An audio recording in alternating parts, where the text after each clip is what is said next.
자, 다음 만날 분은 이분입니다. 안민석 의원. 왜 안민석 의원을 저희가 선택했느냐. 안민석 의원은요. 국정농단 이 태블릿 PC가 나오고 우리가 촛불을 들고 국정농단이 세상에 드러나기 한 2년 전에 이미 최순실이란 이름을 처음으로 세상에 선보였다고 해야 되나요? 뭐라고 해야 되나요? 내놓은 분입니다. 예. 안민석 의원이 뭐 이렇게 큰일이 있을 거라고 생각했을 것 같지는 않습니다. 이 정도로 상상했을 것 같지는 않습니다만 어쨌든 최순실이라는 사람 때문에 승마협회가 쑥대밭이 되고 있다는 내용을 교육부 차관에게 따져 물었습니다. 안민석 의원의 오늘 소감 한번 들어보도록 하죠.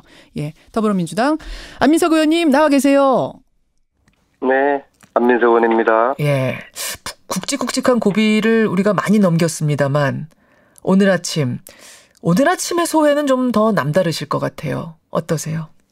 네, 먼저 이제 촛불로 세상을 바꾸신 국민들께 감사드리고요. 예. 이게 아직 끝나지 않은 전쟁입니다. 많이 아쉽죠. 여전히 진실이 반의 반 정도 밝혀졌을까요? 특히 은닉 재산은 지금 전혀 손도 못 대고 있지 않습니까? 그래서 저는 지금 소회를 말하기에는 이르고 아직 끝나지 않은 전쟁이다라는 그런 말씀으로 제 소회를 대신하겠습니다. 반의 반이라고 표현하셨어요. 이 무기농단이 다루지지 않았다는 것은 참 아쉽고요. 무기라고 하면은 그러니까 뭐 군수 비리 같은 거. 저는 최순실 씨의 국정농단 핵심은 이제 돈 때문이라고 보는데요. 예. 과연 무기에 손을 대지 않았을까 최순실 씨가. 그 대정부 질문에서 2014년 4월이었어요. 대정부 질문에서 공주승마 특혜 의혹 처음 제기하실 때만 해도 이렇게 어마어마한 일들이 뒤에 펼쳐지고 있을 거라고는 안 의원도 짐작 못하셨을 것 같아요. 14년 4월 8일 날 최순실 정유라를 세상 밖으로 처음 꺼냈고요. 예. 그 당시에도 화면 자료를 보니까 국정농단이라는 표현을 제가 썼더라고요. 그때도 쓰셨어요? 네, 그렇더라고요. 네, 그리고 국무총리에게 이 국정농단을 국정조사를 해야 된다. 라고 제가 표현을 했더라고요. 그런데 왜 이것이 묻혔는가?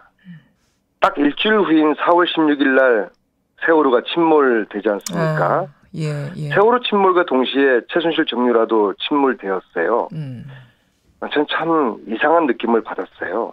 그리고 저는 그 이후에 세월호 아이들과 천일을 제 나름대로 최순실 국정농단을 추적을 했었거든요. 제 나름대로 힘들고 또 외롭고 두려웠던 순간을 세월호 아이들이 지켜줬다고 생각을 합니다. 좀 운명적인 시간이 아니었나 그런 생각을 합니다. 지난 4년 돌아보면 그래요. 어쨌든 오늘 박근혜 전 대통령에 대한 법원 선고가 내려집니다.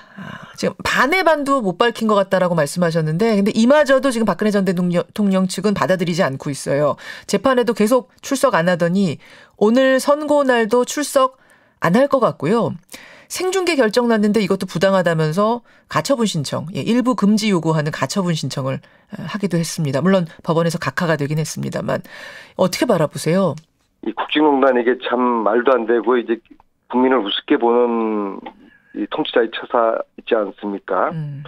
국정농단만큼이나 이 재판 그분은 국민을 우습게 보는 처사라고 보는 건데요.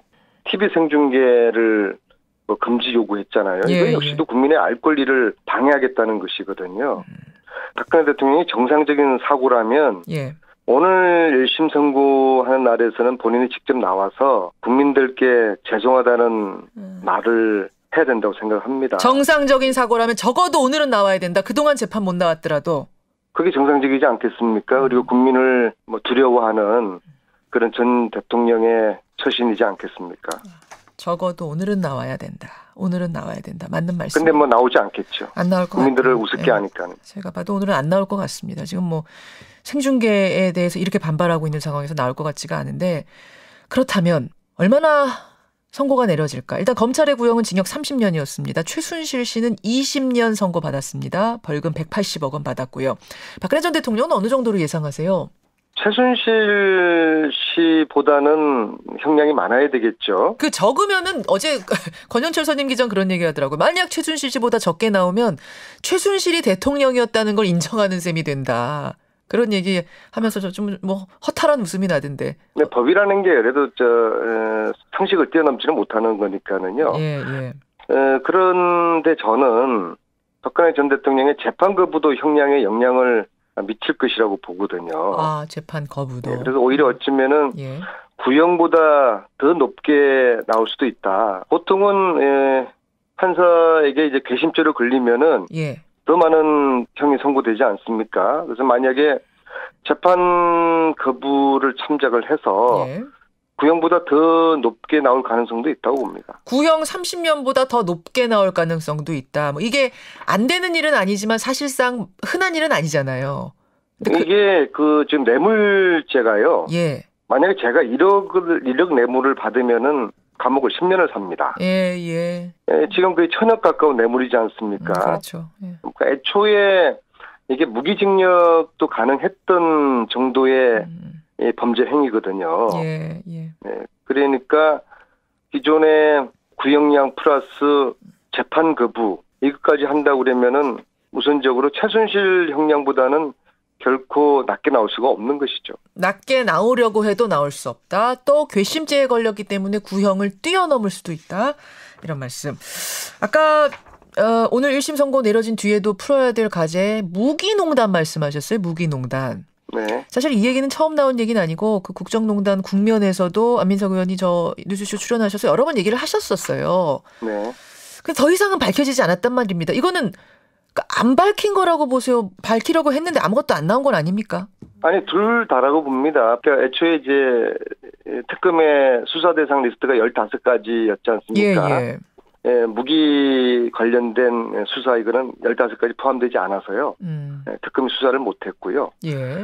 그러나 만약에 이제 수사를 했다 할지라도 이것은 워낙 미국에서 은밀하게 이루어진 거래이기 때문에 밝히기가 쉽지 않았겠죠. 이거는 합리적인 의심인 거죠. 그걸 뛰어넘는 어떤 단서도 쥐고 계시는 건 아니고요. 저는 이제 이 의문의 시작점을 김관진 씨가 2009년부터 가족들과 함께 미국 워싱턴에서 체류를 했을 때 누군가가 김관진 가족을 후원을 했거든요. 국내에서는 체제 비용이 가지 않았을 거라고 보고요. 미국 내에서 누군가로부터 후원을 받았을 가능성을 저는 의심을 하거든요. 이것도 뭐 제보 받으신 게 있으신 거예요? 아니면은 당시 제보를 받았죠. 당시에 김관진 씨 미국 체류 그 내용을 잘 알고 있었던 군 내부의 예비역 장성께서 아마 무기회사로부터 무기회사로 관련된 돈으로 체류했다. 스폰서를 받았습니다. 확실합니다. 그런 제보를 저에게 주었죠.